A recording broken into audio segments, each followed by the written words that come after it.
Hello बच्चों, आज की क्लास में हम क्या करेंगे कि जो चैप्टर 3 है आपका साइंस का, उस चैप्टर में अंडर डिफरेंट सेक्शंस कुछ क्वेश्चंस दिए गए हैं। उन क्वेश्चंस को हम समझेंगे। ये क्वेश्चंस इसलिए दिए गए हैं कि जो चीज़ आपने पढ़ी है क्या आपको समझ आई है, वो टेस्ट करने के लिए आपकी अंडरस्टैंडिंग को दिए हुए हैं।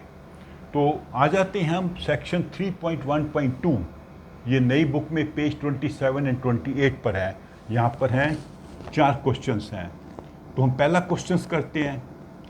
In a reaction 5.3 gram of sodium carbonate, एक केमिकल है sodium carbonate, reacts with acetic acid 6 gram. तो एक केमिकल रिएक्शन होगा सोडियम कार्बोनेट और एसिटिक एसिड का। इस रिएक्शन में क्या होगा, एक तो बनेगी कार्बन डाइऑक्साइड, एक बनेगा सोडियम एसीटेट और एक बनेगा वाटर। इसका वेट दिया हुआ 2.2 ग्राम, इसका दिया 8.2 ग्राम, इसका 0.9 ग्राम। ठीक है। Show that these observations are in agreement with the law of conservation of mass. तो law of conservation of mass क्या था? Law of conservation of mass. इस लॉ में बताया गया है कि किसी भी केमिकल रिएक्शन में हम मास को या मैटर को क्रिएट नहीं कर सकते, ना उसको डिस्ट्रॉय कर सकते हैं। क्योंकि ना तो एटम को हम क्रिएट कर सकते हैं, ना एटम को डिस्ट्रॉय कर सकते हैं किसी केमिकल रिएक्शन में। तो जब एटम डिस्ट्रॉय नहीं होगा, एटम क्रिएट नहीं होगा, दैट मीन्स जो उसका मास है वो बराबर रहेगा। तो उसका कैसे पता लगेगा? बड़ा सिंपल है। हम क्या करेंगे कि कितने रिएक्टेंट्स थे। रिएक्टेंट था, एक था 5.3 ग्राम और दूसरा था 6 ग्राम। दोनों को ऐड किया तो बन गया 11.3 ग्राम। तो 11.3 ग्राम हमने केमिकल्स को मिक्स किया, फिर रिएक्शन हुआ।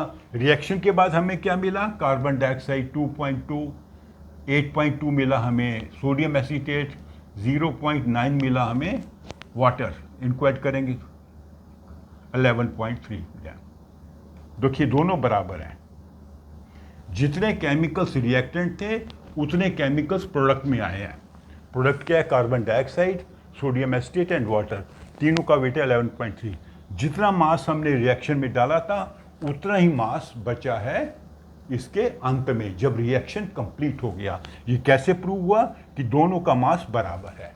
तो आपने सिंपली दोनों को ऐड करके कहना है कि mass of the reactants is equal to mass of the products. Therefore, the law of conservation of mass is proved.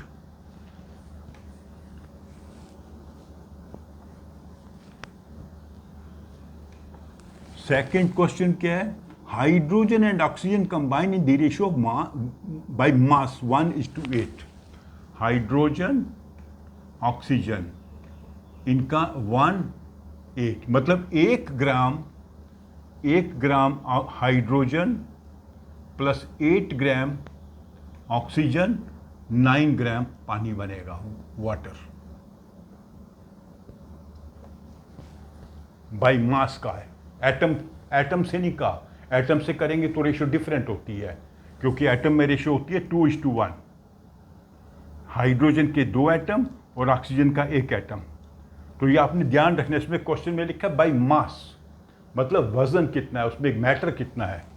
तो मैटर है 1 ग्राम और 8 ग्राम 9 ग्राम। तो वो कह रहा है कि बताइए अगर 3 ग्राम हमें चाहिए हाइड्रोजन तो कितने ग्राम ऑक्सीजन चाहिए।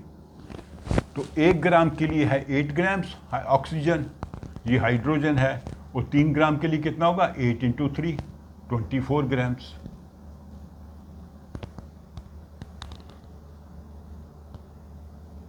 इसको रेशियो प्रपोर्शन से भी कर सकते हैं, सिंपल। अगर ये है 3 ग्राम, इसका लिखेंगे x ग्राम, तो 1:8, सेम रेशियो है 3:x, या 1/8 = 3/x। क्रॉस मल्टीप्लाई किया, x = 3 × 8 = 24। तो 24 ग्राम जो है 3 ग्राम से रिएक्ट करेगी और 27 ग्राम पानी बनेगा। मतलब इस रेशियो से हम कोई भी निकाल सकते हैं। which postulates of Dalton's atomic theory is the result of law of conservation of mass. Dalton की थ्योरी के बारे में मैंने आपको बताया था, एक वैज्ञानिक था जिसने कहा था कि हर एलिमेंट का सबसे जो स्मॉलेस्ट पार्टिकल होता है वो होता है एटम, और उसने कहा था कि एटम इज़ इनडिविजिबल, एटम को डिवाइड नहीं किया जा सकता, और उसने कहा था कि एटम को ना डिस्ट्रॉय किया जा सकता है ना उसको क्रिएट किया जा सकता है। तो वही law of conservation of mass. Law of conservation mass क्या है? मैटर को ना बनाया जा सकता है, ना क्रिएट किया जा सकता है, ना डिस्ट्रॉय किया जा सकता है। तो उसने वर्ड यूज किया था एटम। वो है पास्टुलेट उसका, आई थिंक सेकंड, उसका सेकंड पास्टुलेट है डाल्टन का। क्या लिखा था उसने? Atom can not be created और destroyed.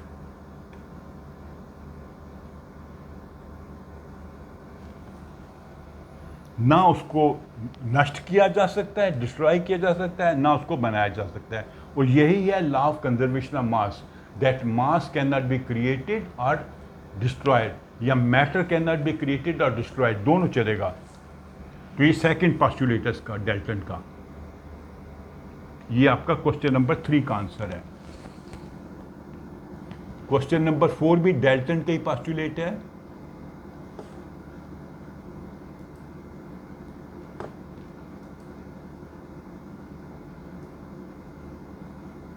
Which postulate Dalton's theory can explain the law of definite proportions? Law of definite proportion क्या था कि जब कोई कंपाउंड बनता है, मान लीजिए सोडियम क्लोराइड, तो दोनों का जो कंपोजिशन में रेशियो है हमेशा फिक्स्ड होगा। ठीक है, मान लीजिए अब लेते हैं सल्फ्यूरिक एसिड H2SO4, तो रेशियो फिक्स्ड होगा। तो वही चीज़ डाल्टन ने भी की थी। डाल्टन का पास्टुलेट है आई थिंक 4th पास्टुलेट है relative composition, relative number of atoms in A compound is constant. वो एटम्स की बात कर रहा था सारी। तो एक कंपाउंड है, मान लीजिए हाइड्रोक्लोरिक एसिड, इसका एक एटम, इसका एक एटम, तो जो नंबर है एटम का किसी भी कंपाउंड में कांस्टेंट है, बदलेगा नहीं। किसी भी सिचुएशन में आप वो एसिड बनाइए या वो कंपाउंड बनाइए, कहीं भी बनाइए, उसके जो नंबर ऑफ एटम्स है हमेशा फिक्स्ड होंगे। उसी फिक्स्ड रेशियो में वो एक दूसरे से कंबाइन करेंगे। Relative number of atoms in A compound is constant. तो ये हो गया आपका एक्सरसाइज 3 क्वेश्चन जो है 3.1.2 के अंदर जो क्वेश्चंस हैं। फिर आगे चलते हैं।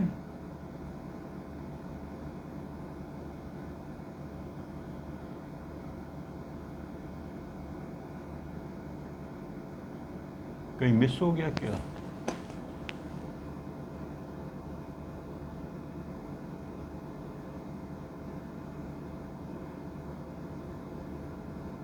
हाँ, ये है ना 3.2.3 3.2.3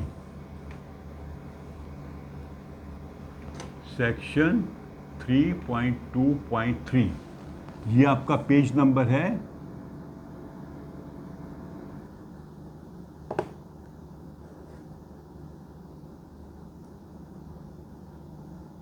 30।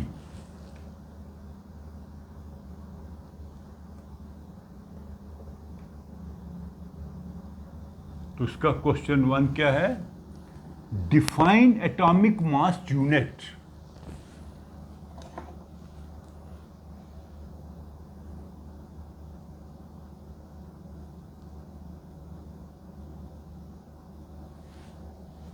एटॉमिक मास यूनिट क्या होता है? अभी मैंने आपको एक वीडियो में समझाया था जब एटॉमिक मास की बात कर रही थी कि कार्बन 12 का जो मास है उसको 12 नंबर दिया गया है। उसी से हम रिलेटिवली कंपेयर करते हैं। तो एक यूनिट क्या होता है? 1 AMU, atomic mass unit, is 1/12 of the mass of one atom of carbon 12। Carbon 12 का एक एटम का जितना मास है उसका 12वां भाग 1/12 इज 1 AMU। और आजकल वैसे खाली यूनिट वर्ड यूज करते हैं, लेकिन इन्होंने AMU लिखा है तो आप AMU लिखिए। Why is it not possible to see an atom with naked eye? एक एटम को हम देख क्यों नहीं पाते? क्यों नहीं देख पाते?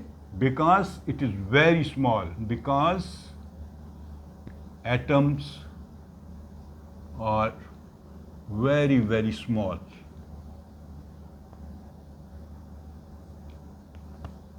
जैसे the radius of hydrogen atom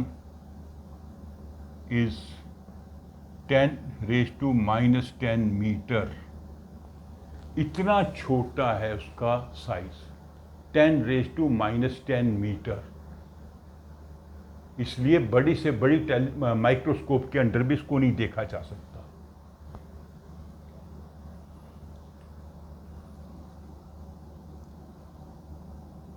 तो बाकी एटम्स का भी साइज लगभग बराबर होता है, ज़्यादा डिफरेंस नहीं होता। सभी एटम, सभी एलिमेंट्स के एटम जो हैं लगभग उनका साइज बराबर होता है, थोड़ा ही डिफरेंस होता है उनके साइज में। तो सबका साइज जो है बहुत स्मॉल है। तो ये हो गया आपका सेक्शन 3.2.3। उसके बाद में चलते हैं